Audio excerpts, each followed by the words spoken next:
Fala, meus amigos, tudo bem? A gente está aqui para a nossa segunda aula sobre guerra cultural, dando continuação ao nosso assunto. Na primeira aula, nós falamos a respeito da realidade dessa guerra.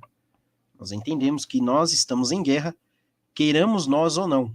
Essa guerra cultural, que eu deixei bem claro que se trata também de uma guerra espiritual, ou seja, uma batalha pela mente das pessoas, é uma realidade.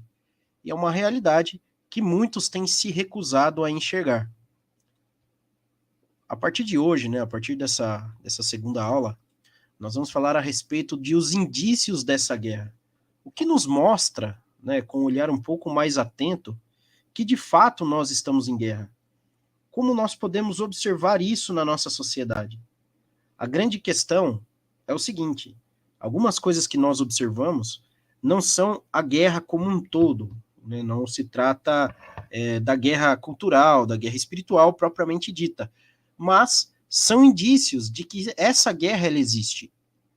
Então eu coloquei algumas imagens aqui, como abertura dessa segunda aula, para que nós possamos entender do que se trata essa guerra e quais campos sociais, pessoais ela vai afetar.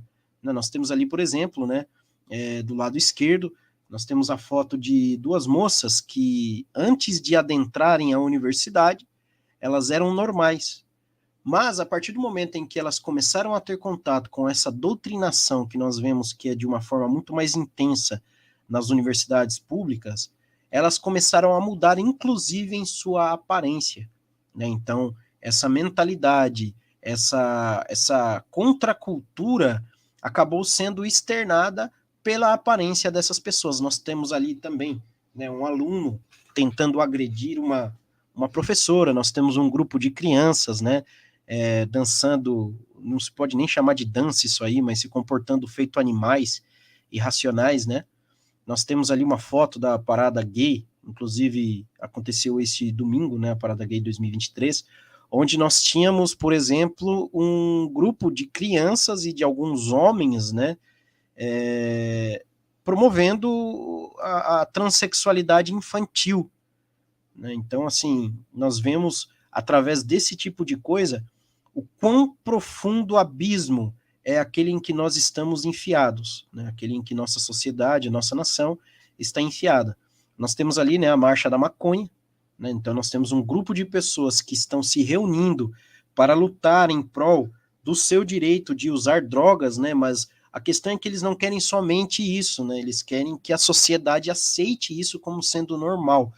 E assim, como eu havia dito no início, esses são apenas indícios dessa guerra, são apenas sintomas da doença em que nós estamos vivendo, que nós fomos acometidos. Além disso, nós temos doenças físicas, coloquei ali DST, nós temos assassinato, infanticídio, temos ali aquela mulher, aborto legal, seguro e gratuito. Então nós temos vários movimentos revolucionários hoje que se unem, que buscam, que militam em prol dessa revolução, em prol dessa guerra, E a gente vai entender melhor como eles têm agido na nossa sociedade. A gente precisa entender, toda essa argumentação, toda essa introdução que eu fiz, nós precisamos ver e entender que algo de fato está errado. Basta uma olhada rápida para o mundo atual para perceber que algo está errado. Ou seja, quando a gente olha, principalmente os mais velhos, vocês aí que tiveram contato com outra sociedade diferente dessa que nós temos hoje em dia, você vai olhar para a tua volta e você vai conseguir entender, que algo está errado. Eu coloquei ali como exemplo, filhos desrespeitam os pais, a pornografia como regra. Então, hoje é inteiramente normal uma pessoa ela ser viciada em pornografia. Antes era motivo de vergonha, hoje é a coisa mais normal, dentro dessa sociedade pervertida. A banalização do sexo, crianças tendo relações sexuais dentro das escolas, falando sobre sexo, tudo isso toma conta da mente das pessoas. Homens e mulheres deixando o uso natural para se tornarem homossexuais, mas qual que é a questão aqui? Esse tipo de coisa sempre existiu, sempre tivemos ali filhos que desrespeitaram os pais, mas qual que é a grande questão? Nestes últimos tempos, nessas últimas décadas, esses problemas, esses desvios morais, esses desvios sexuais, eles têm se intensificado. né? A gente percebe que dentro da nossa sociedade, esses problemas eles estão cada vez mais patentes, cada vez mais explícitos. Aquilo que era motivo de vergonha há 20 ou 30 anos atrás, hoje em dia é motivo de alegria, hoje em dia é motivo de orgulho, né? Haja vista, domingo agora, comemorou-se o mês do orgulho gay, né? Que para mim não tem nada de orgulhoso nisso. Assim como o Enéas falava, né?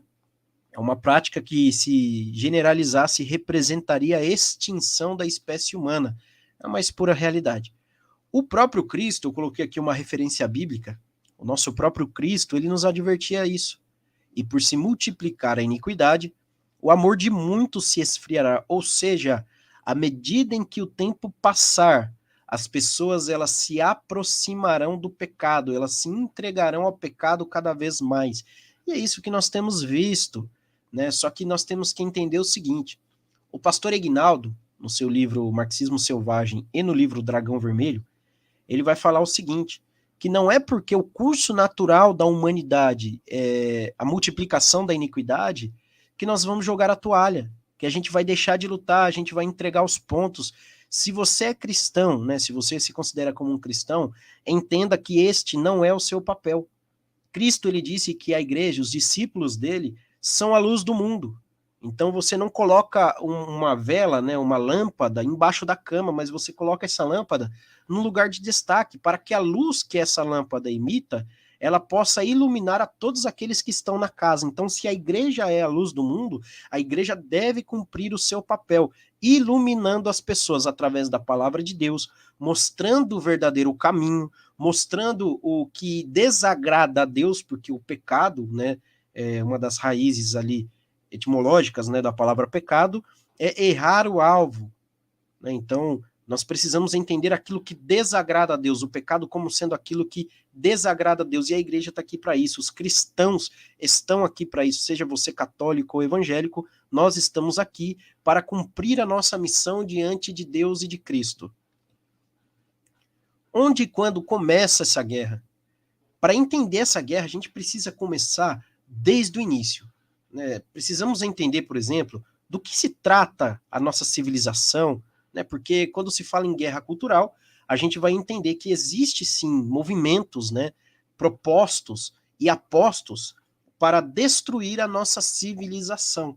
Eu coloquei ali, não está aparecendo a imagem de fundo, né? Mas eu deixei bem claro para você. Nossa civilização, a civilização ocidental, ela é composta por um tripé. Ela é sustentada por um tripé.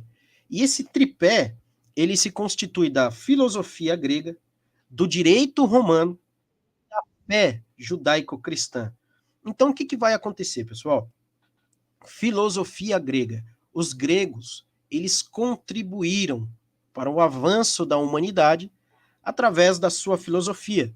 Os romanos, eles contribuíram para os avanços sociais através do seu direito, e a fé cristã, a fé judaico-cristã, ela vem trazer moralidade ao mundo. Existe um livro, inclusive eu estou lendo ele pela segunda vez, que se chama As Catacumbas de Roma. Ali o autor, o nome dele é Benjamin Scott, ele vai mostrar nos primeiros capítulos, né, em suas primeiras páginas, que o mundo ele era uma coisa antes do cristianismo e ele passou a ser outra coisa pós-cristianismo. O que isso significa? Antes do cristianismo, nós tínhamos ali religiões, né, que se entregavam à carnificina, que se entregavam à imoralidade sexual, ao infanticídio, né? Então o mundo ele celebrava esse tipo de coisa. Por exemplo, os festivais sangrentos que ocorriam no Coliseu Romano.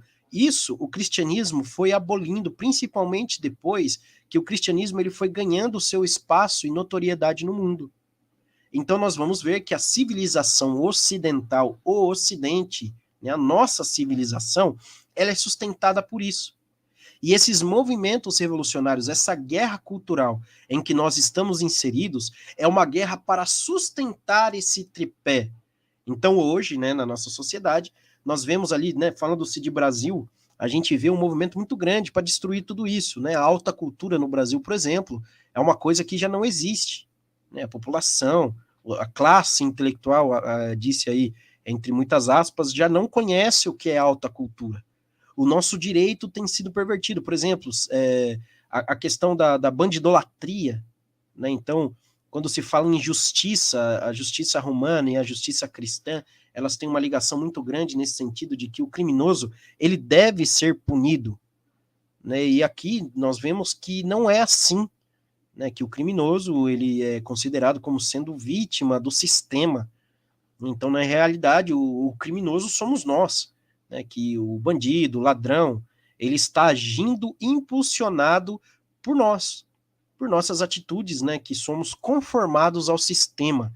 Então, você vê ali uma inversão de valores muito grande e as pessoas não entendem o porquê. O problema, pessoal, não é só corrupção, não é só lavagem de dinheiro, não é só articulação política. Existem ideologias, movimentos por trás disso tudo, né, que comanda tudo isso. Vamos lá. Guerra cultural na história recente. Ao longo dos séculos, foram vários os movimentos revolucionários que se ergueram para dissolver e derribar as bases da nossa civilização, as bases, né, o tripé que eu acabei de citar, mas um que se destaca de forma especial é o marxismo do alemão Karl Marx. Quando se fala em movimento revolucionário, o que a gente tem que entender? Né? O marxismo, ele faz parte, ele é uma ideia revolucionária, né? Mas o pensamento revolucionário, ele não se restringe somente ao marxismo, tá? Ele é anterior e muito mais antigo que o marxismo. Eu gosto de atribuir, né, como sendo o primeiro revolucionário da história, o próprio Satanás, né, alguém que se rebelou contra a ordem constituída. Né? Nós vemos ali que a Bíblia dá algumas informações a respeito dele, né, de que ele se propôs ser maior do que o Criador. Então nós temos ali o primeiro revolucionário como sendo a figura do diabo. Nós temos ali uma segunda revolução, né, que é a queda do homem lá no jardim. Outra revolução, por exemplo, né, como exemplo bíblico de revolução, a construção da Torre de Babel, onde os homens eles queriam se unir, eles queriam mudar a ordem vigente, eles queriam ir contra o pensamento e o propósito divino. Então, quando se fala em pensamento revolucionário, né, para a gente definir bem os termos, a gente poderia definir dessa forma, né? Pensamento revolucionário é toda aquela ideia, toda aquela vontade de transformar a sociedade, de remodelar a sociedade e a própria natureza humana, se possível for. Né? Então, hoje, por exemplo, nós vemos aí, né, uma tentativa com muito sucesso em alguns casos, né, de remodelagem social e de remodelagem da natureza humana. Né? O que era homem, porque não existe esse negócio de homem homossexual, não existe isso. Né? Nós somos macho e fêmea, tá, pessoal? Esse negócio de heterossexual, homossexual não existe. É invencionice. Ou somos macho ou fêmea. O que distingue cada um de nós é o nosso sexo e nós fomos criados assim. Né? Só que aí vem surgindo essas nomenclaturas, né? E aí a gente acaba se referindo por meio delas. Mas o que, né, dando continuidade, a questão é o seguinte: então nós vemos ali uma remodelagem da natureza humana. Né? O cara ele é homem, ele é macho, mas ele se considera como sendo mulher. E o papel de homem dele é deixado de lado. Ou, por exemplo, a mulher, ela não precisa, nem se falando de homossexualismo, né, o próprio feminismo, subvertendo o papel materno da mulher.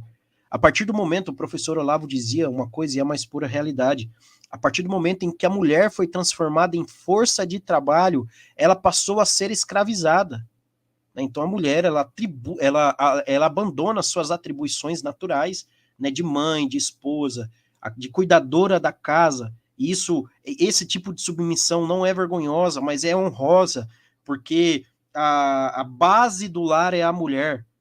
Né? Esse trabalho que a mulher desempenha, se ela desempenhar de uma forma honesta, se ela desempenhar de uma forma digna, ela está sendo a base do lar, ou seja, o lar está sendo sustentado nas costas da mulher, né? Eu estou dizendo no sentido moral, né? As bases da família.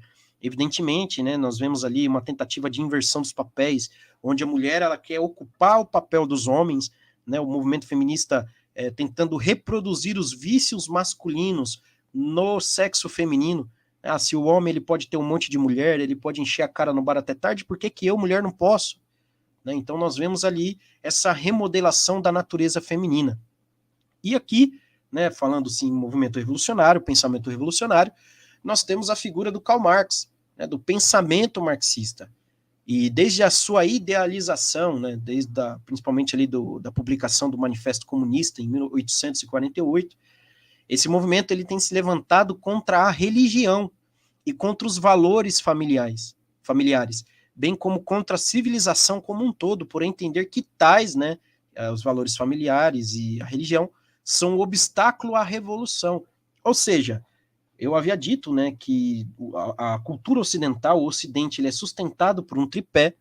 A ideia de Marx, sendo um revolucionário, é destruir a civilização ocidental, mas ele entende, e você vai ver isso de uma forma muito patente no Manifesto Comunista e nos demais escritos de Karl Marx e Engels, que a religião cristã e a família cristã são os maiores obstáculos à revolução. Então, o que acontece? Eles vão pregar abertamente a destruição da família e a destruição da fé cristã, pura e simplesmente. Só não enxerga quem não quer. Não é teoria da conspiração, pessoal. Não é teoria da conspiração. É a mais pura realidade. Tá lá escrito, tá explícito ali. Quem quiser pegar o livro e ler, tá lá. Não tá escondido, não tá em código Morse, não tá disfarçado, tá explícito, né? Eles demonstram isso claramente, né? Tem uma passagem no livro de Karl Marx, né, no Manifesto Comunista, que ele diz, olha, muitas pessoas nos acusam, estou parafraseando, de querer suprimir a família.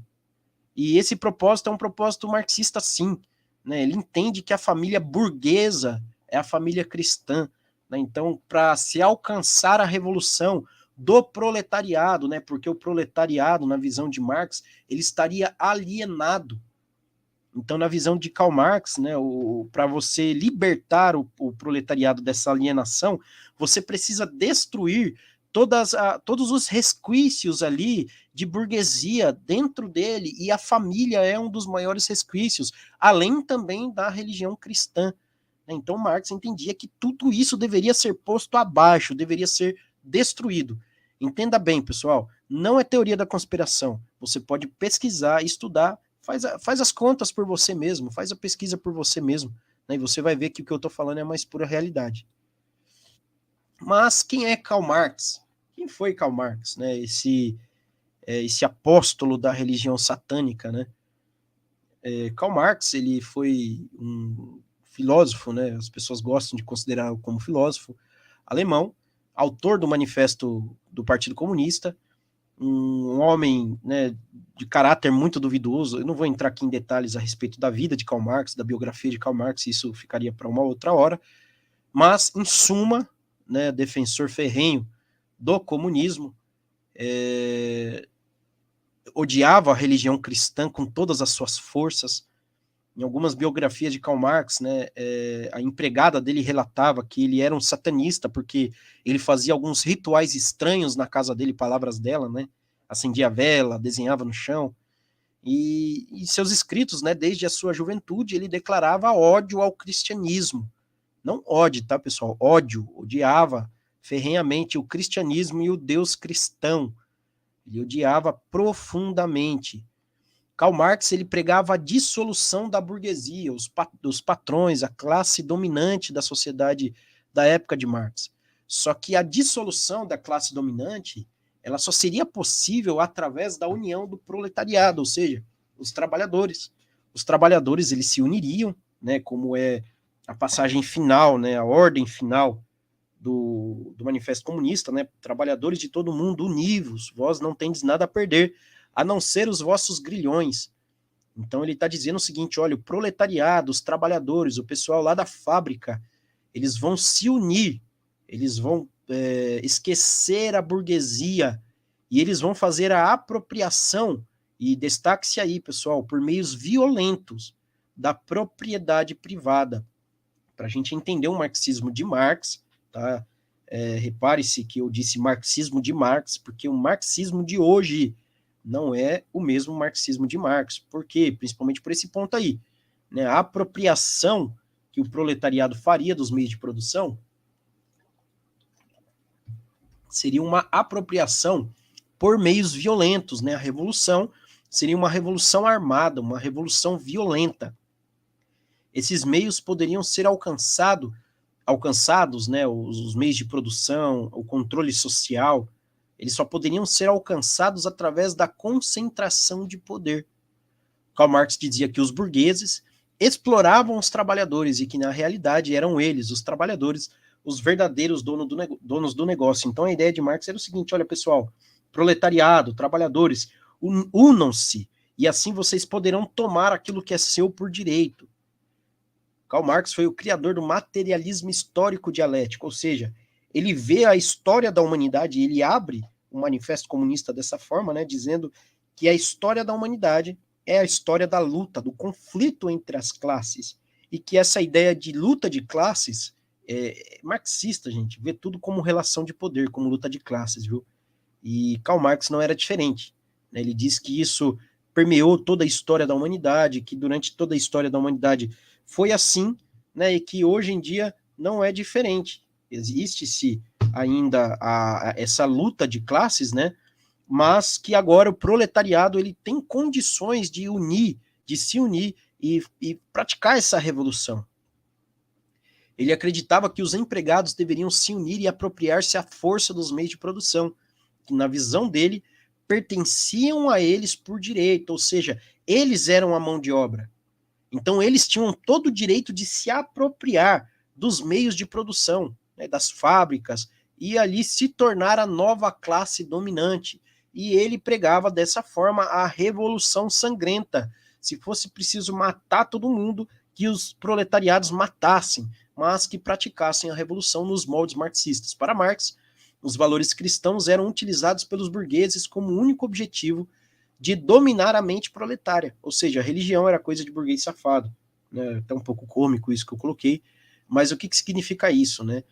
Para Marx, e ele deixa isso bem claro no manifesto, a religião era um meio utilizado pela classe dominante de manter o trabalhador alienado, de manter o trabalhador desunido e subserviente a essa classe dominante. Então, Karl Marx entendia o seguinte: olha, vocês precisam se libertar desse grilhão da religião, porque somente assim vocês vão ter condições de se unir. Somente assim vocês estarão se libertando das amarras da classe dominante. Ou seja, nós vamos se rebelar contra a ordem vigente, se rebelando contra Deus e contra a religião.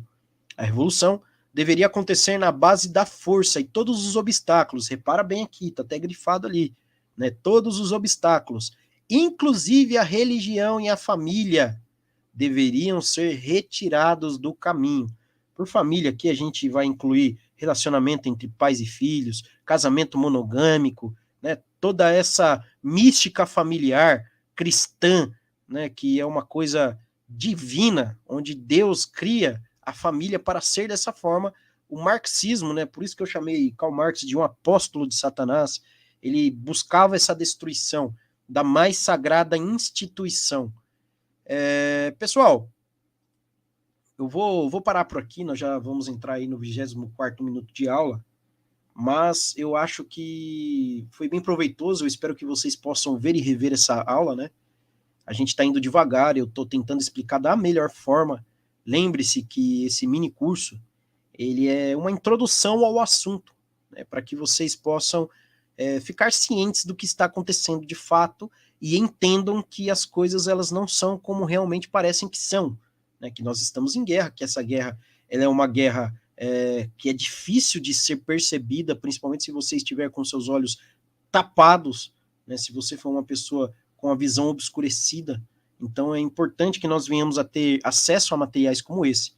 Na primeira aula vocês viram ali a minha bibliografia, né? Que eu coloquei alguns livros que eu utilizei para formular esse mini curso, e eu espero que vocês aproveitem bem. Daqui a alguns dias eu estarei disponibilizando a terceira aula. Pessoal, obrigado, Deus abençoe. Compartilhe aí com os amigos de vocês.